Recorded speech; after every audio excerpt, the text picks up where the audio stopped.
It is the Riot Podcast. Chris is in our podcast. You can watch Chris or say hi if you check out. Some people listen to our podcast audio-wise, which is great. That's, a little extra longer and special. But if you want to watch the video portion of our podcast, that's brand new. You can check that out at RadioU Riot on our Facebook page and our YouTube channel that goes there each weekday. So today, during the podcast, we kicked it off by talking about what we would do if we won the lottery, right? If we would tell our family. And I came to the conclusion, I didn't share this on air, but I 100% would tell my family. You would? Okay, like who? Your brothers? I would tell my mom, your mom, my dad, and then both my brothers, and that would be it. But but then they would tell people. No, and they wouldn't tell two people. friends, and then they tell two friends. I don't know. It just depends on the relationship you have with your family, I guess. So, like, if you're, close with your family, depending on how much you trust them, you'll tell them. If you don't trust your family, you won't tell them. See, Isaiah, you're unique. You have a healthy family relationship. I do. Very healthy.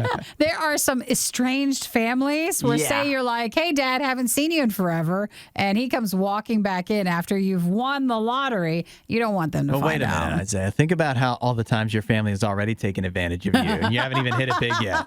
Yeah. Wait till you're the big money maker. If you think that my family's taking advantage of me, then I'm absolutely swindling my family for what I've done to them. Then I would say that I've been the beneficiary of more than enough things to share with them, I would say. Well, it is a good question. So check out and listen. Like, if you won the lottery, it's just, would you tell your friends or your coworkers or your family?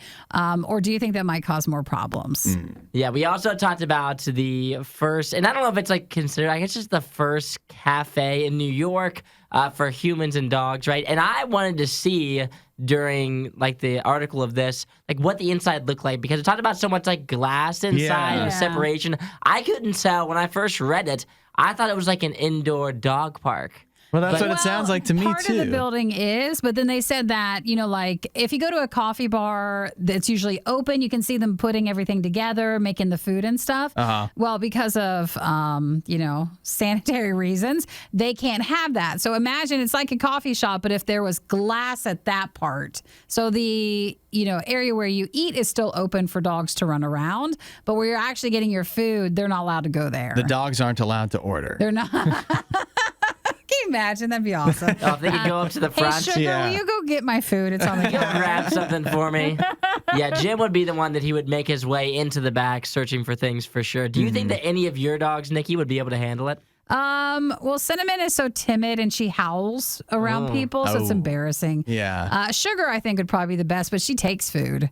Because she's 100 pounds. And so she'd be stealing from the other dogs. She's trying to work off 10 pounds. Oh, yeah. And she's hungry. Aren't we all? And Rolo's just a mess. So, no, I don't think so. Zafira? We said no. Yeah, I don't think so. She's just a little rambunctious around other dogs. Oh, so she's rough. I think she always wants to start confrontations, but then she's too Has scared. Has she been hurt? No. No, she's she's kind of a dog dad. The trauma, this dog. She when the neighbor's dogs are out and she's out, she'll go over and kind of antagonize them, but she doesn't actually get into it. You know what I mean? Sure. So she kind of she's an instigator, I would say. Yeah, Jim's a bit too friendly, and not even with dogs. He loves other dogs, but with humans, he's way too friendly. He would just constantly annoy everyone in there. He would be all over the place. There's no way that he would be able to stay by my side. He would not, by 3 minutes in there, actually by 10 seconds in there, he would have forgotten that he even came with me. He would be looking for a new owner. And when I take him to the dog park. Sounds like a nice way to get rid of him. Yeah, exactly. I could drop him off there, and there he goes. You don't drop him off at the you shelter. You can make a trade. Yes. I'd take him there, and then all of a sudden he'd be following somebody home. But yeah, the dogs come second for Jim. He's definitely human first. Like when I go to the dog park, he has to introduce himself to every human first, and then he will play with the dogs. He understands the power structure. It just sounds like, I don't want to take my dogs anywhere. That's so much effort. If I want to go get coffee and food, I want to have that for me and not them. It's supposed to be relaxing, not work. Yeah, and we said, too, during it, there's sometimes, when my friends will have, a bonfire, we'll have, a cookout and stuff, and they always say if they have, a dog at their house, oh, yeah, bring Jim and stuff. And I'm like, it sounds like such a good idea, but then when you take your dog somewhere, you're not able to fully enjoy the bonfire, fully enjoy the cookout, because half the time you're is Jim eating something he's not supposed to be eating? Like, what is he doing right now? Why is he messing with things? Type deal. So you're constantly like on edge. The only reason you would bring a dog along is so that you have an excuse to leave. Yeah. And that's usually my excuse to leave anyway. I'm like, well, Jim's got to go out, so he hasn't eaten dinner yet. Bad dog. You've been lying about Jim's behavior the whole time. Well, if you want to text us and say hi, enjoy the podcast. If there's something you want to chime in during the podcast, just text anytime at 877-2-RADIO-U. Put your name, what you want to say, and that you're a podcast listener. And we'll catch you next time. Enjoy the podcast. See you guys. Don't say we didn't warn you. This is the worst of the riot. What would you do if you won the lottery? The lottery? Yeah. Isaiah, what would you do? I'd quit my job here. I know, bye, right? Would you See you shut guys up? later. Shut up. Hey, Find we me on the couch. Honestly, we wouldn't feel mad at you if you did Yeah. that, but keep in touch and we'll see you later. I would be mad at you. You be mad at me? Yeah. What if I just like tossed you a couple bucks and I was like, all right, here you go. Is it enough for me to quit also? I was thinking like a 20 piece. $20. Oh, no, I was at least thinking a few thousand. Yeah. Well, if I give everybody a few thousand, then like it dwindles so quickly. Yeah, but if you quit, then that's more work for me. So I feel like you should. He doesn't seem sorry about Did you see that. my face? Did you see my face? It was unbothered. Did you hear he won the lottery? Yeah. Well, I guess I was going to ask. So I have a survey here from Play, Pennsylvania. I guess that's where. That who sounds like a runs- lottery. They run the lottery in Pennsylvania. And one of the questions was, would you keep your winnings a secret if you won the lottery? 83% said they would. They would Yeah. not tell anyone if they won the lottery. And so I was going to say, how would we even know if one of us won the lottery if would we were quit. keeping it a secret? But We would yeah, quit if we're and all then- here. On social media, you'd start seeing these vacations. Yes. My incredible lifestyle. Yeah. Then So I think that'd you'd be a able to dead tell. giveaway, but I guess it'd be too late. Isaiah would already be gone, and I wouldn't be able to hang on to him for. I'd be getting so many texts. I'd be ghosting Hudson so heavy. Hey man, I just like didn't know exactly how you were doing all these crazy vacations. What did he do? Can we meet up for coffee? Yeah, maybe we should like Right. network a little bit, catch up. I just want to go over an idea I had. It is crazy because they say people like they would keep they would not even tell their friends and family. Like it's not even that you would keep it a secret from just generally, but you would keep it a secret from the people closest to you. You have to, I think, because I think money brings out the absolute worst in people. Uh-huh. And we have read lottery story after lottery story of then they come out of the woodwork, family, and they'll take advantage and try to get your money that you won, or they'll fight you for it. They'll do all this stuff, and you just can't be in peace with your millions of dollars. Well, how do you keep it a secret though? You just don't change your life, probably. You just well, put it in then the what's bank. the point of winning the lottery? Well, listen. You don't have to work anymore. I don't mean, have there's to certain work. things Well, you people can are going change. to notice if you just quit your job. No, you could just say something happened and you're just not able to work right now. And you can't just avoid everybody in the whole If you had that you've money, you ever would. met. So what? You don't know. Then you don't have any friends anymore. Yeah, welcome to the world of being probably a millionaire.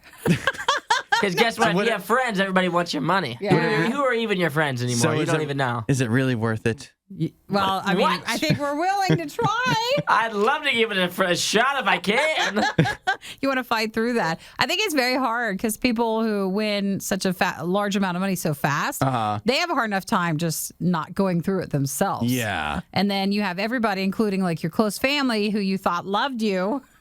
But really you found out they want the money. Yeah. They didn't love you that much before you had the money. Tell you what, you can tell us if you ever win, but we're not going to tell you. Oh, I'm keeping it a secret from you guys. I see your Okay. attitudes. I see how you would treat me. I do like also in the survey, they found that so if somebody won the lottery, on average, they would give their partner, their significant other, if they won $1 million, they would give them $283,000. That's it. Not even half. Barely a quarter. That's it. A quarter of their winnings. But they, of course, would expect their partner, their significant other, to give them more if their significant other won $1 million. There's also some controversy if you win the lottery about like your coworkers. So here where we come in, guys. They say if a winning ticket was for at least $1 million, more people would expect to get a part of that money from like if you were a coworker. 58% think they would get something from their own family would be 38%. Some they talked about, would you split the winnings with someone else who was just like a friend? And 49% think that their lucky coworker, if they won the lottery, would forget to share some of the money with them. Come on. So what? 58% of people said they expect. They expect if a coworker won it, that they would expect some sort of money from them. Yeah. See, that's what I expect. I expect if you're quitting and you're going to put a burden on me of trying to fill your shoes, which admittedly isn't doing much, but still, you'd have to compensate me in some way. That's big expectations. If you guys hit the lottery, I do not expect $1. There's no chance. No way. Well, I don't know. If it was near Christmas, I feel like, Yeah. if you could get out of there without everybody really taking over and trying to take all your money, I think you could be generous with like your close coworkers. So what, you just show co-hosts? Yeah. you just give like your coworkers that you're close with, like if it was us three, I would give you guys a few bucks just as a closing the door of saying, don't come after me. As a gift This card. is to keep you quiet. Yep, and I think they'd be fine with that. We never bother you again. I think that's a good agreement. All right, if we ever win the lottery, This will that's be what we're it. doing. So top 5 things to do after winning the lottery people want to do: travel the world, pay off debt, become an artist, write a book, and play video games full time. Wow, that sounds that pretty looks nice. fun. It doesn't matter how much money you have. Doesn't mean you're good enough to play full time, right? Well, I'd like to try, and I'd put on the beach after everything. I guess it wouldn't matter too much if you failed. You'd still have your millions and millions of dollars to fall back on. It's okay. It's the worst of the riot on Radio U. In New York City, they've just opened what claims to be the first ever cafe that serves both humans and dogs. Really? It's called the Black Lab Cafe. We haven't had a combo before. I know. I guess then it's normally a dog cafe only. Probably for like foods, like being sanitary and Yep. stuff. So maybe that's why. Yeah, I don't know that this is the first one in the United States, but they say it's the first one, at least in New York City. And a pub cup at Starbucks does not count as a cafe. Yeah, because are you allowed to bring your dog into Starbucks? I'm thinking no, Well, you right? can, I mean, who but- even wants to? They're not being served. Yeah, here at the Black Lab Cafe, they will let you come in. It's set up just like a dog park where it has the double doors. Yes. Make sure your dogs don't escape and don't make a run for it. Then you have to leave. I don't know if you want to come with additional people or if you just want to leave your dog unattended, but you have to go walk through a set of glass doors to get to where you order. Yeah. Because the dogs, per health code, They can't be near are it. not allowed to be in the area where food is actually ordered, oddly enough. So you have to leave your dog unattended if you're going to go order. But then once you get your food, they have a menu for humans, a menu for dogs. You order whatever, and then you can come back and sit with your pup, and they can just run around and be free after they eat and hang out with the other dogs. I don't know. How's it sound? Isaiah, what do you think? Because sometimes isn't it nice to have a break from your dog? Yeah, I have like yeah, literally. I have two main issues with this. I guess the first one, it says here as I'm reading this, and this was when I saw this, I was like, okay, this is not going to work. At least for my situation. It says where humans can order food and coffee to bring back to the table area to enjoy with their patiently awaiting pup. Jim has never patiently awaited Yeah. anything. Let alone if he's being in an area where there's other dogs and humans. And last night I went and got a milkshake with my roommate Andrew, and on like there's like a little slip at the milkshake place or whatever that said like, oh yeah, dog night. Like here are the days, like every Thursday, every 3 weeks, you can bring your dog. And I was like, oh my gosh, we should bring Jim to this. It'd be so cute. And he looks at me and goes, you know, Jim can't come to one of these. And I said, I know he can't, Well, it's but nice I wish your he roommate could. understands. Yeah, exactly. So for Jim, I mean, this is a cute idea for good dogs, but for bad dogs like mine, he just can't make appearances. Well, there maybe are they're no just bad not- dogs. There's only bad owners. Well, maybe they're just not It's what used it to is. it. Because Yeah. these dogs look well behaved in a coffee shop like landscape sort of Yeah. thing. Like these are the type of dogs that are okay with you taking them on the subway and doing all Oh, these yeah. things. That's a city dog. Yeah, I guess in New York City they're forced to be socialized. They're more in a way. used to it. Yeah, I don't. To be clear, I don't think my dog would be able to handle this at all either. Being around multiple other dogs in not even outside in a big space where you have area to run around, but I mean, it's a coffee shop in New York City. How big could it possibly be? They're not waiting for you at the table. That's a lot of dogs in a small area. And so I don't know how, it only takes one dog to really make that a disaster. It's going to be ours. Now, they do say that so far people have praised it. It's a very calm environment, they say. But it also looks like, and it makes sense because it's New York City, most of the dogs are going to be smaller dogs. Sure. Even though it's called the Black Lab Cafe. Most of them seem to be tinier, so maybe, again, a little easier to corral indoors. So you can go in, you can get yourself a coffee and food, but then they also sell like dog meals. So I think this is the real push for it. So would you pay $6 for an 8-ounce dog meal or $18 for your 24-ounce dog meal so they can eat while you eat? I'm not eating this meal, right? This is for Jim? It's just for Jim. No shot he's eating this. Not even. He is not touching Not this. a special occasion. If his it's his birthday, you it's a hard maybe. There is no chance I'm spending $18 for a big meal, let alone $6 for a little one. Jim will eat a rock if I hand it to him. He does not care what kind of food But they how have. can he eat when you eat? I mean, it's a cafe for both of you guys. He doesn't need to eat. He's gonna be happy enough just being able to cause as much havoc as possible with the other dogs and humans in the place. And I wish Jim could handle a place like this because he's so ugly cute, everybody would love him. But at the same time, he just can't. So therefore, he is not allowed the privilege of being able to eat this good food. Well, you heard it here. Isaiah's a bad dog dad. Oh, I wouldn't say that. Jim loves it. He loves the house. He And loves the It's because he house. doesn't know any better. Precisely. I keep it Because that no way. one's teaching him. I shelter him. So they have also a dog bouncer in case it's one of the owners. In case any of the doggies have problems in the cafe, they're out. Oh, yeah, we'd be calling the dog bouncer. They'd be like, your dog's so bad, we got to kick you out, too. They put Not a just picture your on the dog. wall. We're Don't arresting allow- Don't allow this dog in the building. Jim can't come in. You won't hear a show like this anywhere else. And that's probably for the best. The worst of the riot. Radio U. So have you seen the internet?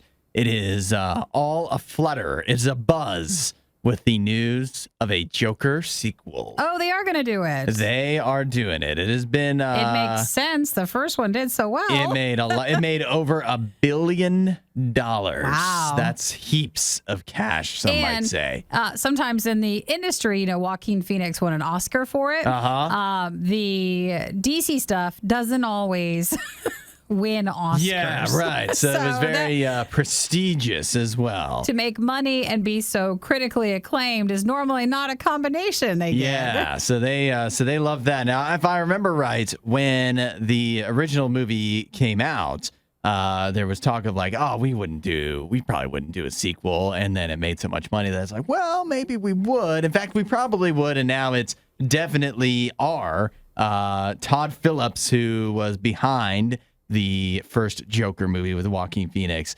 shared on his Instagram. He shared a picture of Joaquin Phoenix actually reading the script, which is, so orchestrated. He should get an Oscar for just doing that. And what is he doing smoking? Come on, Joaquin, stop it. Well, that's what the Joker would do. I guess. Because he's insane.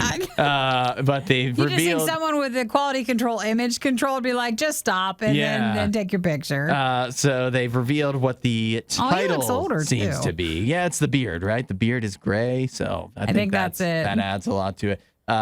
The title seems to be Joker Folie, which translates to shared madness. I think we'll just call it that. Yeah, I think probably that will be. I don't know why they had to put it in French there, but shared madness. So the idea is, if you have not seen Joker and you don't want the end spoiled for you, pause. Okay, hang on.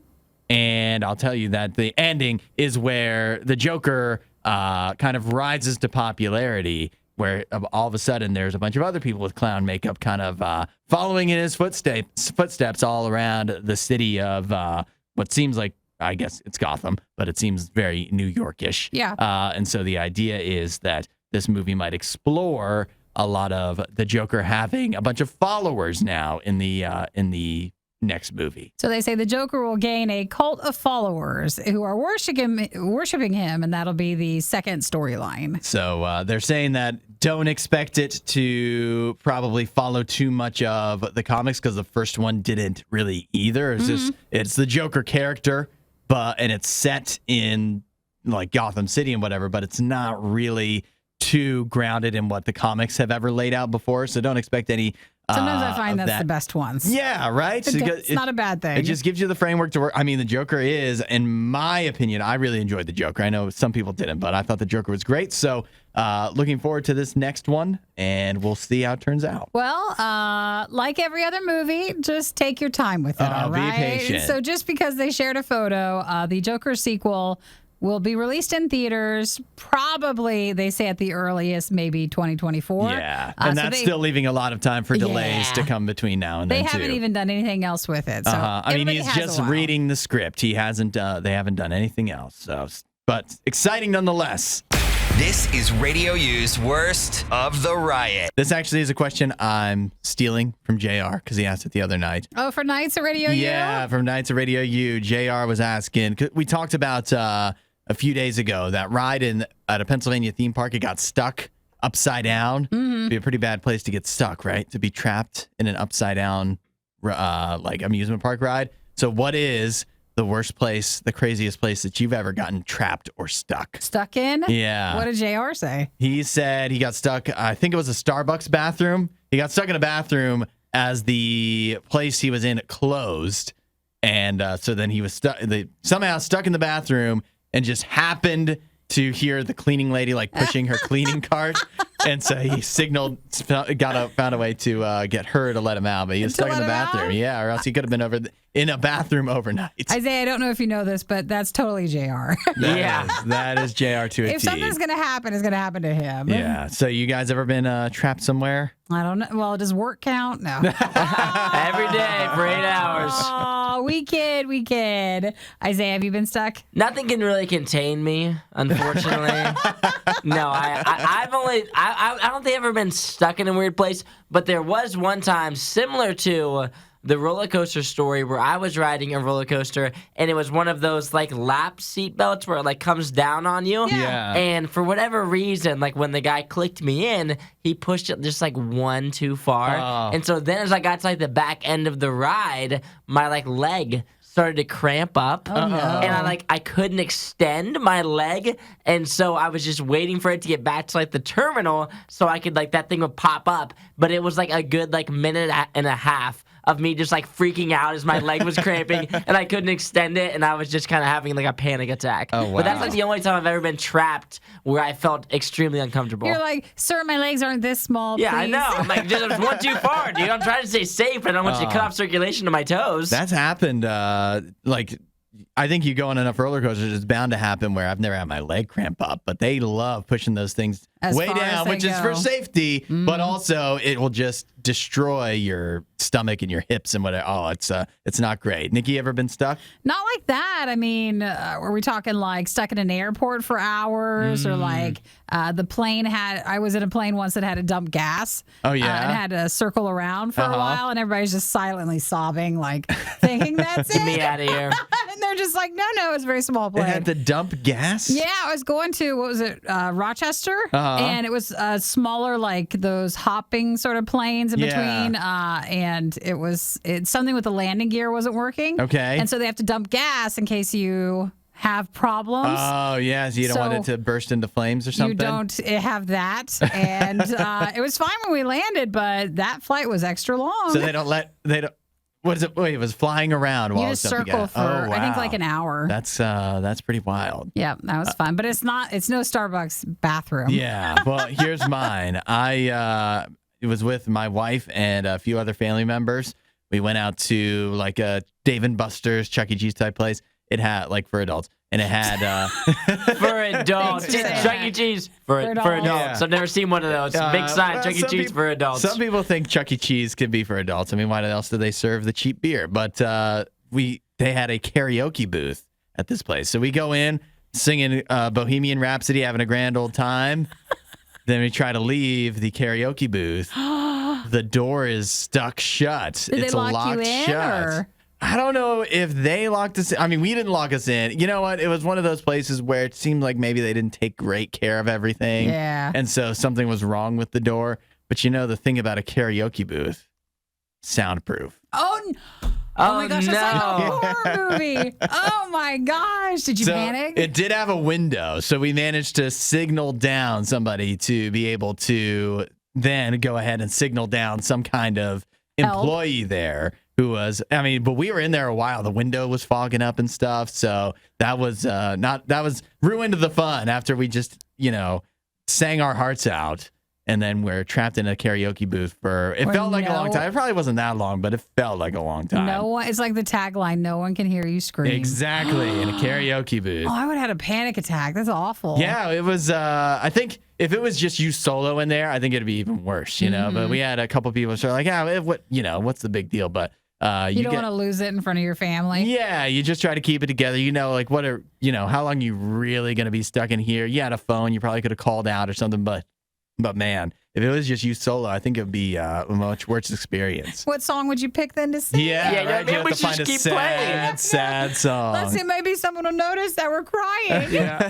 No, that's taking up air. Let's find a Save Me. Yeah, or something like that. Yeah. Oh gosh, I don't know. Yeah. Well, if you've ever been stuck somewhere, you can text in 8772-RADIO-U if you can top karaoke booth. Yeah, yours wins. Yeah, for sure. They couldn't nightmare. hear you, and no one else is coming to use the karaoke booth outside of you guys. You were the only people We're there. the only ones all losers in the day. building. Find more Riot content online. Riot.radiou.com. So this is one we're definitely not doing in Radio U Food Fight anytime soon. Have you heard of this before? Because it's gone around the news in other instances recently. Chaco coconut milk. I remember this story when they first initially started, is it red flags? Yeah, like campaigning against this company. It's a particular coconut milk distributor who makes one, and there was allegations from PETA about something that you didn't think would be possible. Yeah. But it is. This is what they do. When you read more about it, it is really insane what this company reportedly does. It's a company in Thailand where the coconut milk originates from, and the accusations are that they use forced monkey labor. That they actually will the farms where they harvest the coconuts, they will kidnap monkeys from their families at a young age, Aww. which is crazy. I don't know how you even go about doing that, but you kidnap the monkeys at a young age. You put them in a metal collar. You take out their canine teeth, which are like the sharp ones that they could use to bite you with. And then they are isolated until they are driven insane, and then they're forced to pick the coconuts. So they go up the trees. They're all they're kept in cages or they're tied to posts for hours, and then they'll send the monkeys up the tree to knock the coconuts down. Right. And when this practice was discovered, people are like, hey, you can't make coconut milk this way. Right. Understandably upset. You can't use monkeys like this. And they're like, no, we don't. And everybody's like, yes, you do. And so then came a call to at least here some places to stop carrying this coconut milk. Yeah. So I believe there is. I haven't looked at them, but there claims to be videos that actually show. Oh, I don't them want to do. watch Yeah, that. I don't want to see that either. But so it's been in the news. This company has been in the news over the last couple of years because different stores have wound up pulling all of their products. And as of this week, Walmart has now finally, years after Target did it in previous years, Sam's Club, they Wegmans, say. and but Walmart is finally pulling all of the coconut milk from this Chaco company because of the alleged monkey abuse. Although they do still sell cans of jackfruit and banana blossom from the company on the website. Don't support that. Yeah, right. So it's CHAOKOH. That's the coconut milk company. And man, if you get Walmart to drop you, then that's I assume the biggest one. Yeah, that's then you're kind of running out of options there for that company to sell. At least here in the United States, I would imagine that in other countries they're probably still on shelves, but who knows? So the spokesperson for the company says, not Walmart, but the coconut milk company, said, we don't engage in the use of monkey labor in our coconut plantations. That feels like you're saying word games. You're like, okay, what type of plantation or what are you doing? Yeah. They say that suppliers have signed agreements to not use monkey laborers at their farms. So here's one thing. They point out that it is forced monkey labor. does that mean that there is monkey labor that is They're not monkey labor where they're paying them. It's not. Why not? Why couldn't a monkey get paid to work? Well, wow, that's a deep question. Yeah. What would you pay a monkey? Because would it have use for money? I Or would don't you just give it know. bananas? Well, it should have the bananas anyways. It's just eating. Yeah. You're not withholding that. So if a monkey, I guess a monkey would be a tough negotiator. Hudson, in my mind, I He'd just be thought. like, well, look, I don't want money. I have no use for it. Sure. What else are you going to give me? In my mind, I thought, oh, they send the money home. What do you mean home? They also don't need it. To support the other monkeys. I don't know. Wow, that's a question. And the that's other thing I was interesting. worried about is that if they stop abusing monkeys because they still want this company to, Chaco doesn't want to go out of business. Does that mean they'll just start abusing people? Oh, instead to get them? Yeah. Oh, gosh, I don't know. You know Do what? you worry about that? I feel like don't stop there. Still investigate, and you need to get on that. Yeah, I'll make it my personal mission to save the monkeys. Oh, and then in that comes Thailand. back. You turn corrupt, and you've taken all the monkeys' money. Start taking monkey bribes or something. You come back, and you got all these coconuts. You're like, what were you doing? I'd be a tough negotiator too. I hate coconut. Then it's not your just job. because of this either. I just hate it. This is The Riot. Radio U. Seen this story going around. I think I saw this. I don't know if I saw it on TikTok or something, but the researchers in the UK that are training rats to help earthquake survivors. I have not seen this You haven't story. seen this? I have not. It is it's a team of researchers. It looks like the they're picture. in Scotland. And so they've got 170 rats that they're working on training. And I want to tell you that the picture, this looks like a very large rat. That is a huge rat. And he's That wearing seriously is. he's wearing a vest. They fit them with backpacks, and then they send them out into rubble, and then the rats are supposed to seek out and find people that are trapped. Sure. And then they are able to actually speak to the people that are trapped through the rat. I guess there's like a walkie-talkie or something like that on, Thank you for saying there's a walkie-talkie. I thought Walkie-talkie. we're supposed to communicate with Well, that's what I was thinking. I was like, if you're trapped in an earthquake has just happened, you're trapped in the rubble, and a rat shows up, and then you start hearing voices, you're just gonna think you're crazy, or you found yourself in a Disney movie. Well, I also would have a hard time not panicking about the rat in the first place. That's right. Well, maybe the idea is you're trapped in the rubble, a rat shows up, you scream so loud, they'll know right where you are. That's perfect. Well, it makes a lot of sense, though, because a lot of times they use dogs to help recover people from earthquakes, like if you've been in something like all the debris. Mm-hmm. But in some areas, a dog cannot get in. Yeah. So a rat is smaller, and if it can be trained, then it could at least find people. Right. And of course, rats are very good at surviving in all kinds of different environments. So it makes sense that they'd be able to navigate really well in an earthquake situation. So they say that the backpacks that the rats have, they not only do they have like a way where the rescue team will be able to talk to you if you're trapped, but they also have a microphone so you can talk back to them. So, I don't know if that rat inches closer. Can you speak into the rat, please? You're not going to want to hear that conversation. No. That's going to be a low moment. Listen, you're gonna need to get closer to the rat. Can you inch closer? You mean I have to talk to the rat? Yeah, put your mouth right up to the rat.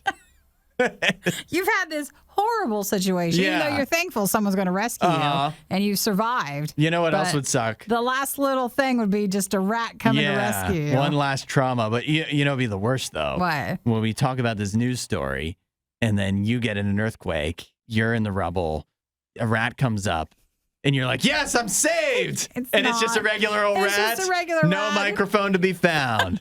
No backpack to rescue you, nothing. Probably I would form a friendship, though, with that rat. And be like, hey, I'm taking you out with me. Yeah, hey, I hear you can be trained. It only takes, it says the researchers say it takes 2 weeks to train the rats to get them ready for this. So, all right, rat, you're going to be my friend. 2 weeks. And while I'm trapped here, you're gonna get me out of here. It just shows you, though, rats are smart. They say they're trained to respond to a beep, which calls them back to base. So when they hear that beep, they go back.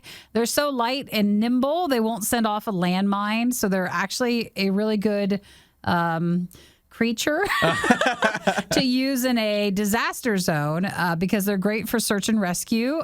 They are sociable animals. They can live off anything, so they can survive in any environment if they want to help with rescue work. So we talked about the monkeys, the forced monkey labor a few minutes ago. Yeah, from the coconut Is this milk. forced rat labor?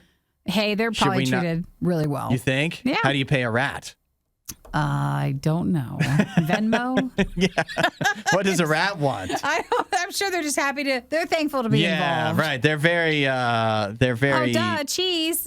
they're very charitable animals. All right. Well, next time, may we never be in a situation where you need to be rescued. Yeah. But if you see a rat, see if it's one of these. It must be odd for the researchers. They say they've never gotten to test this out in like a real world earthquake yet. So like in a way, they're like kind of hoping for an earthquake, you know? Which is bad. Yeah, which you don't want, of course. Thanks for watching the worst of the riot. Since you made it this far, you might as well like, subscribe, and check out riot.radiou.com for even more riot.